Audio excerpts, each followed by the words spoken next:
Hi hello welcome to our channel. నేను మీ సిరి. కథలోకి వెళ్ళే ముందు ఈ వీడియోని లైక్ చేసి హైప్ చేయడం మర్చిపోకండి. లైక్ చేసిన వెంటనే హైప్ అనే బటన్ వచ్చేస్తుంది. ఒకసారి చూసి హైప్ చేయండి. ప్రియ నేస్తం పార్ట్ 101. ఆయన నన్ను కొట్టినా తిట్టినా సరే రక్ష గురించి చెప్పాలి. ఎవరు నన్ను అర్థం చేసుకోరేంటి అని అసహనం ఎక్కువై తను ఏమీ చేయగల స్థితిలో లేకపోవడంతో కన్నీళ్లు కారిపోతున్నాయి ప్రవర్తికకి. అపార్ట్మెంట్ ముందు జీప్ ఆపాడు ప్రణయ్. ప్రవర్తికను తీసుకొని లిఫ్ట్లో 5th ఫ్లోర్‌కి నడిచాడు ప్రణయ్. వీళ్ళు ఇంట్లోపలికి వెళ్ళగానే పాపకి లోహిత స్నానం చేయించి రెడీ చేస్తోంది. అర్జున్ ఫ్రెష్ అవుతున్నాడు. పాపని పూర్తిగా రెడీ చేసి ప్రవర్తిక దగ్గరికి తీసుకువచ్చి వదిన ఎలా ఉంది అని అడిగింది లోహిత. బావున్నట్టు తల ఊపింది ప్రవర్తిక. వెళ్ళి ఫ్రెష్ అయ్యి రాపో వదిన, టిఫిన్ చేస్తాను అని లోహిత అనగానే పాప వైపు చూసింది. నువ్విప్పుడు ఎత్తుకునే స్థితిలో లేవు వదిన. కొంచెం ఓపిక వచ్చిన తర్వాత తీసుకుందులే. నేను చూసుకుంటాను పాపని ఆలోపు అని అంది లోహిత. ఆకలిగా ఉందేమో ఇవ్వు లోహిత అని ప్రవర్తిక నీరసంగా అంటుంటే, ఆడుకుంటోంది కదా వదిన, ప్రణయ్ ఆడిస్తాడులే. ఆకలి వేసినప్పుడు నేనే తీసుకొస్తాను కదా, రెస్ట్ తీసుకో ఫ్రెష్ అయ్యి అని అంది లోహిత. పాపని ఎత్తుకోవాలని ఉన్నా శరీరం సహకరించక ఎక్కడ కింద పడేస్తుందేమోనని భయంతో మెల్లిగా తల ఊపి నడుచుకుంటూ గదిలోకి వెళ్ళిపోయింది ప్రవర్తిక. నీరసంగా అనిపిస్తుంటే బెడ్ మీద కూలబడింది. వాష్రూంలో నుంచి బయటికి వచ్చిన అర్జున్ కనీసం ఆమెతో మాట్లాడలేదు కూడా. సరాసరి డ్రెస్అప్ అయ్యి అతను బయటికి వెళ్ళిపోయాడు ఆమె చూస్తూ ఉండగానే. అతను అలా అవాయిడ్ చేస్తుంటే దానికంటే చచ్చిపోవడం బెటర్ అనిపించింది ఆమెకి. ముందు రక్ష గురించి అర్జున్తో మాట్లాడాలి అని డిసైడ్ అయింది. అప్పుడే రక్షని తీసుకొస్తాడు అతను. ఓపిక చేసుకుని ఫ్రెష్ అయ్యి బెడ్ మీద వాలిపోయింది. పాపని ఫుడ్ ప్లేట్ని ఒకేసారి లోపలికి తీసుకొచ్చింది లోహిత. వదిన టిఫిన్ చెయ్యి అని ప్లేట్ ప్రవర్తికకి ఇచ్చి పాపని ఎత్తుకుని వచ్చి కూర్చుంది. ఆయన ఎక్కడా అని అడిగింది ప్రవర్తిక. ప్రణయ్తో పాటు టిఫిన్ చేస్తున్నాడు అన్నయ్య అని లోహిత చెప్పగానే అర్జున్ తింటున్నాడని తెలిసి తను మెల్లిగా తింటోంది ప్రవర్తిక. సారీ లోహి, మిమ్మల్ని చాలా ఇబ్బంది పెట్టేశాను అని అంది ప్రవర్తిక. అయ్యో వదిన అలా అనుకోకు. రక్ష ఉండలేదు కానీ ఉంటేనా నేనే చూసుకునేదాన్ని. నీకోసం ఎంతగా ఏడ్చిందంటే చాలా ఏడ్చింది. తను ఏడుస్తుంటే చూడలేకపోయాం. అర్జున్ అన్నయ్య కూడా అప్పటినుంచి లేకపోయేసరికి మీ ఇద్దరి మీద బాగా బెంగ పెట్టేసుకుంది. అందుకే అన్నయ్య హాస్పిటల్కి తీసుకురమ్మని చెప్పాడు. అన్నయ్యని చూడగానే ఏడుస్తూ దూకేసింది. నిన్ను చూపి అప్పుడు ఏడుపాపింది అని వివరించింది లోహిత. అంటే తను వెళ్ళిపోయిన వెంటనే అర్జున్ వచ్చాడు. తన కోసం వెతుకుతూనే ఉన్నాడన్నమాట. గబగబా తినేసింది ప్రవర్తిక. లోహిత, నువ్వు కూడా తిను, నేను బంగారాన్ని నిద్రపుచ్చుతానులే అని అంది ప్రవర్తిక. సరే అని చెప్పి అక్కడి నుంచి వెళ్ళిపోయింది లోహిత. రక్షని జోకొడుతూ పడుకోబెట్టింది ప్రవర్తిక. మరో 10 నిమిషాల్లో వచ్చి లోహిత మెడిసిన్స్ ఇచ్చి వెళ్ళిపోయింది మళ్ళీ. అరగంట నుంచి అర్జున్ లోపలికి రాలేదు. చాలా సేపటి వరకు అతని కోసం ఎదురు చూస్తూ కూర్చుంది ఆమె. పాపని ఉయ్యల్లో వేసి మెల్లిగా ఆ గదిలో నుంచి హాల్లోకి వచ్చింది. సోఫాలో కూర్చుని వెనక్కి వాలి కళ్ళు మూసుకొని కనిపించాడు అర్జున్. అతను అలా చూడగానే కళ్ళల్లో నీళ్లు గిర్రున తిరిగాయి ఆమెకి. మెల్లిగా నడుచుకుంటూ అతని దగ్గరికి వెళ్ళి సోఫా పట్టుకోబోయి అడుగులు తడబాటు వల్ల ఆ పక్కనే ఉన్న ఫ్లవర్ వాజ్ పడేసింది. ఉలిక్కిపడి కళ్ళు తెరిచాడు అర్జున్. సోఫా ఎడ్జ్ గట్టిగా పట్టుకుంది. ఒక్క సెకండ్ పాటు ఇద్దరి చూపులు కలుసుకున్నాయి. అక్కడి నుంచి అర్జున్ లేచి వెళ్ళిపోతుంటే అతని చేతిని పట్టుకుంది గట్టిగా. వెంటనే తల తిప్పి ఆమె వైపు చూశాడు. అతని కళ్ళ మండే అగ్నిగోళాల్లా కనిపించాయి. చటుక్కున చేయి వదిలేసింది ఆమె. భయంగా అతని పెదవుల మాటన ఒక నవ్వు.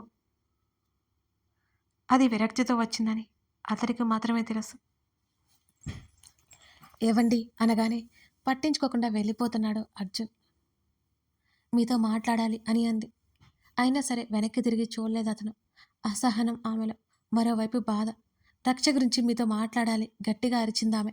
అప్పటికే ఆమెకి నీరసం ఆవహిస్తోంది. కోపంతో అతని దవడ కండరాలు బిగుసుకున్నాయి. ఖచ్చితంగా కొట్టేస్తాడేమో అనిపించింది. బలవంతంగా కోపాన్ని అదుపు చేసుకుంటున్నాడు అతను. విసుగ్గా వెనక్కి తిరిగి చూశాడు ఆమె వైపు. ఎందుకు మీరు రక్షణ తీసుకురాలేదు? మళ్ళీ ఇక్కడికే నన్నెందుకు తీసుకొచ్చారు? మీకు బాధ్యత లేదా? అక్కడ ఆశ్రమంలో ఒక్కటే ఉంది అని ప్రవర్తిక మాట్లాడుతుంటే ఆవేశంగా వచ్చి ఆమె దగ్గరికి వెళ్ళగానే భయంతో వెనక్కి అడుగు వేసింది ప్రవర్తిక. ఆ పక్కనే ఉన్న వాల్ మీద గట్టిగా చేతిని బిగించి పంచిచ్చాడతను.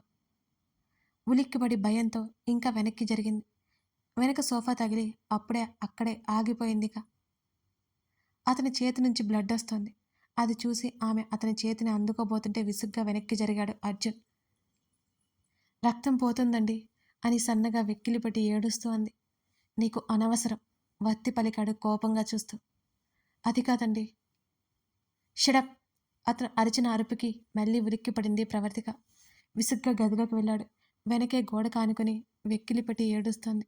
మరో 2 నిమిషాల్లో బయటికి వచ్చిన అర్జున్ ఆమె ముందు కొన్ని పేపర్స్ విసిరేశాడు విసుగ్గా. అవేంటో అర్థం కాక అయోమయంగా వాటిని అతన్ని చూస్తోంది ప్రవర్తిక. చూడు అన్నాడు గట్టిగా. అవి చేతిలోకి తీసుకుంది. రక్ష చనిపోయిన తర్వాత తీసిన ఫోటోలు. అంతేకాదు రక్ష పోస్ట్ మార్టం రిపోర్ట్స్ కూడా. ఓ మర్చిపోయా, నీకు అవన్నీ తెలియదు కదా. కానీ చేతులతో మోసుకెళ్ళి కన్నం చేసిన నాకైతే తెలుస్తుంది కదా అని అతను వణిగే గొంతుతో చెప్తుంటే అతన్నే చూస్తూ కన్నీరు కారుస్తోంది ప్రవర్తిక. నువ్వు ఇప్పటి వరకు అమాయకురాలివే అనుకున్నాను. ఇప్పుడు అర్థమవుతోంది మూర్ఖురాలివని. నా గురించి గాలికి వదిలేసావు సరే, నేనేం పట్టించుకోను. పాప గురించి కూడా ఆలోచించలేదా? ఆ పసి ప్రాణం ఆఖరికి అలమటిస్తుందనే విషయం నీకు తెలీదా? ఆ? గట్టిగా అరిచాడు అర్జున్. మౌనం తప్పితే సమాధానం లేదు ఆమె నుంచి. రక్షని నేను చూశాను అని అంది. చూస్తే? అతను రెట్టించాడు. మాట్లాడాను. నేనుంటే తను ఇక్కడ ఎలా ఉంటుంది అని అంది ఏడుస్తూ అతన్నే చూస్తూ. నీ మూర్ఖత్వానికి కోప్పడాలో, జాలిపడాలో, దిగులు పడాలో నాకు అర్థం కావడం లేదు. ఛ అని విసుగ్గా ముఖం పెట్టుకుని కోపాన్ని కంట్రోల్ చేసుకోవడానికి అన్నట్టుగా గట్టిగా కళ్ళు మూసుకున్నాడు అర్జున్. రక్ష తిరిగి వస్తే మీరు సంతోషంగా ఉంటారు. మన పాపను కూడా తను బాగా చూసుకుంటుంది. నేనుంటే తను ఎలా ఇక్కడ ఉంటుంది? పాపం చిన్నప్పటి నుంచి ఎవరూ లేకుండానే పెరిగింది కదా. ఇప్పుడు అందరూ ఉండి కూడా అక్కడ ఉండడం ఎందుకు అని అక్కడికి తీసుకొస్తే అని ఆమె అంటూ ఉండుండగానే అణిచిపెట్టుకున్న కోపం పైకి ఎగబొంగుతోంది అతనిలో ఆమె మాటలకి. ఆమె చెంప పగిలి పక్కన పడింది సోఫాలో. కళ్ళు తిరిగాయి ఒక్కసారిగా. అలాగే అనిపిస్తుంటే మౌనంగా కూర్చుంది ప్రవర్తిక. ఆవేశంలో ఆమె మీద చేయి చేసుకున్నందుకు అతని చేతిని బలంగా గోడకేసి కొట్టాడు ఎన్నోసార్లు. అతను చేస్తున్నదేంటో అర్థమయ్యి ఆపాలి అనుకున్న ఆమె శరీరం సహకరించడం లేదు. వాటర్ బాటిల్ తీసుకొచ్చి ఆమె పక్కన పడేశాడు.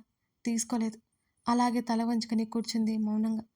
పాకెట్ నుండి ఫోన్ బయటకు తీసి ప్రతాప్ ఇంకెంతసేపు అన్నాడు అర్జున్ అసహనంగా. అవతల నుంచి ఏం మాట్లాడుతున్నారో ఆమెకు అర్థం కాలేదు కానీ ఓకే ఫాస్ట్గా రండి అని కాల్ కట్ చేశాడు అర్జున్. అతను కొట్టిన దెబ్బకి ఆమె చెంప మీద అతని వేళ్ళు అచ్చుపడ్డాయి. మరో పావుగంట తర్వాత కాలింగ్ బెల్ మోగుతుంటే వెళ్ళి తలుపు తెరిచాడు అర్జున్. ప్రతాప్ థ్యాంక్ యూ, మీరిక వెళ్ళొచ్చు అని పంపేసి ప్రతాప్తో పాటు వచ్చిన అమ్మాయిని లాక్కొచ్చి సోఫాలో పడేశాడు అర్జున్. ఎవరో కింద పడినట్టు అనిపిస్తుంటే కనస దగ్గర మెల్లిగా చేతులతో నొక్కుంటూ కళ్ళెత్తి చూసింది ప్రవర్తిక. కింద పడి ఉన్న అక్షర్ను చూసి షాక్ అయింది. లేచి అక్షర దగ్గరికి వెళ్ళాలి అనుకుంది కానీ శరీరం సహకరించలేదు. అక్షర చాలా అంటే చాలా మెల్లిగా పలికింది.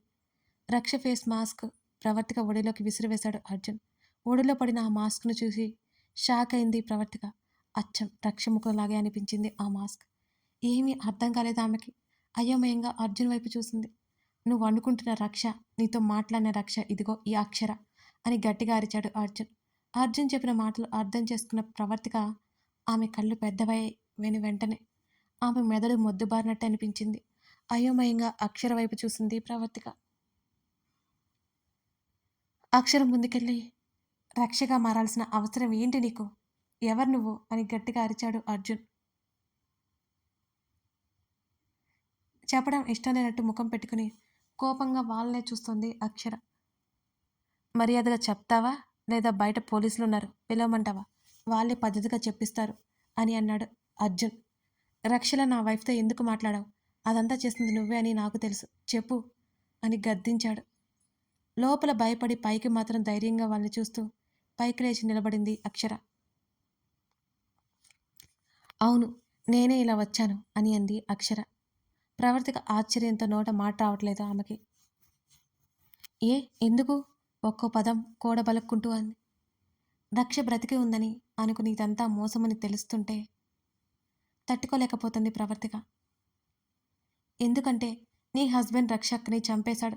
ప్రేమ పేరుతో మోసం చేసి చంపేశాడు. పాపం అక్క గర్భవతిని చేసి చంపేశాడు అని చేతుల్లో ముఖం దాచుకుని వెక్కిలి పెట్టి ఏడుస్తోంది అక్షర. ఆ అక్షరకి రక్ష ఎలా తెలుసు? అర్థం కాలేదు ఆ ఇద్దరికి. అందులోనూ రక్షని అక్క అంటుందేంటి? అయోమయంగా ఉంది వాళ్ళిద్దరికి. రక్ష గర్భవతి అనే దగ్గర ప్రవర్తిక ఆగిపోయింది. తెరిచి ఉన్న ఆమె కళ్ళ నుండి సన్నటి కన్నీటి ధారలు ఆమె చెంపల మీదుగా జారిపోతున్నాయి. అక్షర మాటలు వింటూ ఉంటే తల తిరిగిపోతున్నట్టుగా ఉంటుంటే మెల్లిగా లేచి అక్షర దగ్గరికి వచ్చింది ప్రవర్తిక. ఏం మాట్లాడుతున్నావు? రక్ష రక్ష గర్భవత? ఒక్కొక్క పదం పలుకుతూ వణికే గొంతుతో అడిగింది ప్రవర్తిక. అవును, అంత నీ హస్బెండ్ చేశారు. అతన్ని అడుగు అని ఒకవైపు ఏడుస్తూ కోపంగా అర్జున్ వైపు చూసింది అక్షర.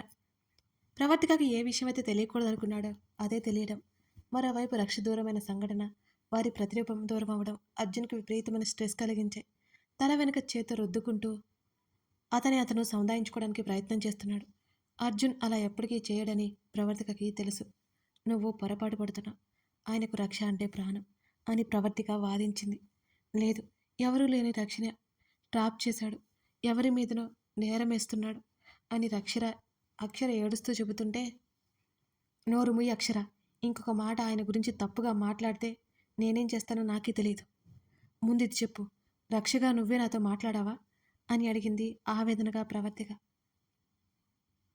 అవును, పౌరుషంగా చెప్పింది అక్షర. అక్షర చెంప పగిలేలా కొట్టింది ప్రవర్తిక.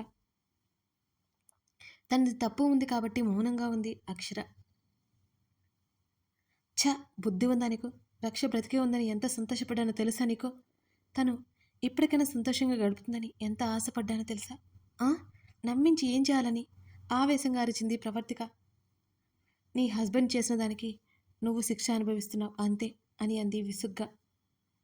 ఎంతో వినయంగా నటించిన అక్షర అలా మాట్లాడుతుంటే ఆశ్చర్యంగా చూస్తుంది ప్రవర్తిక. ఎందుకు ఇలా చేశావు అని ఓపిక లేకపోయినా సోఫా పట్టుకుని బలవంతంగా నిలదొక్కున్నట్టుగా అడిగింది ప్రవర్తిక. చెప్పాను కదా మీ హస్బెండ్ అడగమని అంది నిర్లక్ష్యంగా. తన వల్ల కాక సోఫాలో కూలబడింది. వాటర్ తాగి తల పట్టుకుని కూర్చుంది ప్రవర్తిక. రక్ష ప్రెగ్నెంట్ అనే విషయం గుర్తుకొస్తుంటే ఏడుపు కట్టలు తెంచుకుని వస్తుంది ఆమెకి. చూడు అక్షర, రక్షని నేను ఏదో చేశానంటే వినడానికి కష్టంగా ఉంది. నీకు ఇదంతా ఎక్స్ప్లెయిన్ చేయాల్సిన అవసరం నాకు లేదు. కానీ రక్షణ అభిమానిస్తున్నావు కాబట్టి చెబుతున్నాను అని అంటూ, ఏమైంది, ఎలా చనిపోయింది మొత్తం చెప్పేశాడు అర్జున్. రక్ష post mortem reports and Jayendra అన్నీ చేశాడని పక్కా డీటెయిల్స్తో చూపించాడు. అవన్నీ చూసి షాక్ అయింది అక్షర. నువ్వు నమ్మినా నమ్మకపోయినా ఐ డోంట్ కేర్. మరోసారి పిచ్చి పని చేశావంటే ఐ విల్ కిల్ యూ అని కోపంగా అన్నాడు అర్జున్. రక్ష ఎలా చనిపోయిందో తెలిసేసరికి అక్షర షాక్ అయిపోయింది. అసలు ఎవరు నువ్వు? నేను నిన్నెప్పుడు చూడలేదే అని అర్జున్ సూటిగా అడిగాడు. బన్నీ అక్కని అంది అక్షర. అంటే హార్ట్ సర్జరీ జరిగింది కదా ఆ పిల్లాడేనా అని అడిగాడు అర్జున్. అవును, రక్ష అక్క నా తమ్ముడు ప్రాణాలు కాపాడింది. ఎవరూ లేని మాకు అండగా నిలిచింది. రక్ష అక్క కోసం మీరు రావడం పోవడం ఎన్నోసార్లు చూశాను అంది అక్షర. ఏం మాట్లాడలేదు అర్జున్, మౌనంగా ఉన్నాడు. రక్ష ప్రెగ్నెంట్ అని నీకు ఎలా తెలిసింది అని వణికే గొంతుతో అడిగాడు అర్జున్. బన్నీకి టెస్ట్ చేయించడం కోసం హాస్పిటల్కి వెళ్ళా. ఆ రోజు రక్ష అక్క ఒంటరిగా హాస్పిటల్కి వచ్చింది. గైనకాలజీ డిపార్ట్మెంట్లో చూశాను. అక్కతో మాట్లాడాలంటే కుదరలేదు, మిస్ అయిపోయింది. ఆ తర్వాత డాక్టర్ ద్వారా విషయం తెలిసింది అని అంది కళ్ళు తుడుచుకుంటూ. వాళ్ళ మాటలు వింటున్న ప్రవర్తికకి దుఃఖం ఆగలేదు. కడుపులో ఉన్న బిడ్డతో సహా ప్రాణాలు తీసేశారు. నోటికి చెయ్యడ్డు పెట్టుకుంది. ఏడుపు బయటికి రాకుండా ప్రవర్తిక. కానీ రక్ష అక్క యాక్సిడెంట్లో చనిపోయిందని ఆశ్రమంలో తెలిసింది. నేను మరో విధంగా అనుకున్నాను. చిన్నదాన్ని, మిమ్మల్ని ఏం చేయలేక సైలెంట్గా ఉన్నాను. నాకంటూ ఒక ఉద్యోగం తెచ్చుకున్నాను. మీ మీద కోపంతో మిమ్మల్ని ఏదో ఒకటి చెయ్యాలి అనుకున్నాను. అప్పుడే తెలిసింది మీకు పెళ్ళయిందని. నా అనుమానం బలపడింది. మీ పెళ్లి కోసం రక్ష అక్కని తప్పించి ఉంటారని అనుకున్నాను. సమయం కోసం ఎదురు చూస్తున్నాను. ఏ అవకాశం చిక్కలేదు. మీ గురించి జయేంద్ర గారి అమ్మాయి గురించి టీవీలో న్యూస్ వచ్చింది. ఇక మీ మీద కోపం పెరిగిపోయింది. మెల్లిగా వాళ్ళ ఇంట్లో తప్పక పని మనిషిగా చేరాను. ఆ ఇంట్లో క్లీనింగ్ బాధ్యత నాది. ఆ అమ్మాయి రాగిణి ద్వారా మీ విషయాలు ఏమీ తెలియలేదు. అప్పుడే అంటూ ప్రవర్తిక వైపు చూసింది అక్షర. వాళ్ళ నాన్న జయేంద్ర మీ గురించి మాట్లాడుకోవడం విన్నాను. మొదట మీరు ఎవరో అనుకున్నాను కానీ మీ ఫోటోలు నా కంటపడ్డాయి. మీరా అని అనుమానం వచ్చింది. మీ భార్యని కిడ్నాప్ చేయబోతున్నారని తెలిసింది. అక్కడికి ఒక అమ్మాయి కావాలి అని అర్థమై వాళ్ళ అటెన్షన్ నా మీద పడేలా చేసుకుని ఆ గెస్ట్ హౌస్కి చేరుకున్నాను. కానీ అక్కడ రక్ష అక్క గురించి ఏ టాపిక్ రాలేదు. మీరు కనిపించారు. అక్కడ ఉండడం కంటే మీతోనే ఉండడం బెటర్ అని మీతో పాటు వచ్చేసాను. కానీ ఏం చేయాలో తెలియలేదు. మీరంతా సంతోషంగా ఉన్నారు. కానీ నేను అలా ఉండలేకపోయాను. ఢిల్లీ వెళ్ళిపోయారు మీరు. కొన్నాళ్ళకి నేను కూడా ఢిల్లీ వచ్చాను. మీరు ఎక్కడ ఉంటారో లోహిత ద్వారా తెలుసుకొని మిమ్మల్ని గమనిస్తూ మీ వైఫ్ కంటపడ్డాను. ఆ తర్వాత మీ వైఫ్ నాకు ఎక్కడా కనిపించలేదు. మళ్ళీ హైదరాబాద్ వచ్చేసరికి మీ చేతిలో పాప ఉంది. అనాథాశ్రమం రక్ష అక్క పేరు మీదకు మార్చేశారు. ఇప్పుడు నేను ఆశ్రమంలోనే ఉన్నాను. తరచూ పాపను తీసుకుని మీ వైఫ్ రావడం గమనించి రక్షక్కలా మారిపోక తప్పలేదు. మీ మీద కోపంతో మీకు మీ భార్యని దూరం చేస్తే మీరు కూడా సంతోషంగా లేకుండా ఉంటారని మీ భార్య మనసుని మార్చేశాను అని అంది అక్షర. తను చేసిన తప్పుకి సిగ్గుతో తలదించుకుంది అక్షర. అక్షర చేసిన పనికి విపరీతమైన కోపం వస్తుంటే బలవంతంగా కోపాన్ని ఆపుకున్నాడు అర్జున్. నువ్వు చేసిన పనికి చంపేయాలి అనేంత కోపం వస్తుంది. అసలు నీకు విషయం తెలుసా? ఇంకొన్నాళ్ల పాటు ఆ జయేంద్ర బ్రతికి ఉంటే ఈ పాటికి నువ్వు కూడా శవమైపోయేదానివి అన్నాడు అర్జున్ విసుగ్గా. పాప లేచినట్టు ఏడుపు వినిపిస్తుంటే ముగ్గురు మధ్య మౌనం ఏర్పడింది.